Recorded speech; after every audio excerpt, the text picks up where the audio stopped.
Breaking news చూస్తున్నాం. ఉప సర్పంచులకు చెక్ పవర్ ని రద్దు చేసింది తెలంగాణ ప్రభుత్వం. గతంలో నిధుల విషయంలో వివాదాలు తలెత్తడంతో ఈ నిర్ణయం తీసుకున్నట్లుగా ప్రభుత్వం అయితే చెప్తుంది.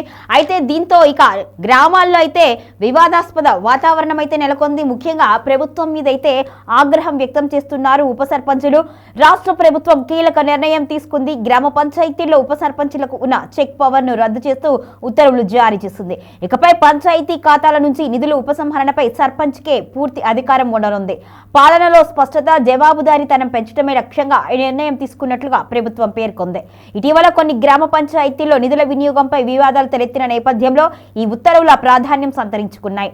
ఈ నిర్ణయంతో గ్రామ స్థాయిలో రాజకీయ వాతావరణం ఒక్కసారిగా వేడెక్కిందని చెప్పుకోవాలి. ఇక ఉప సర్పంచుల హక్కులపై ప్రభావం పడుతుంది అన్న చర్చ మొదలైంది.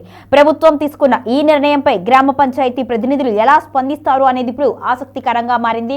మొత్తానికైతే ఉప సర్పంచుల విషయంలో వారు గెలవగానే అయితే రేవంత్ సర్కార్ అయితే భారీ షాక్ ఇచ్చిందనే చెప్పుకోవాలి. చెక్ పవర్ ని రద్దు చేయడంతో వారు ప్రభుత్వాన్ని ఏమీ అనలేక ఆ తీసుకున్న నిర్ణయం పట్ల కూడా కొంత ఆందోళన అయితే వ్యక్తం చేస్తున్నారు.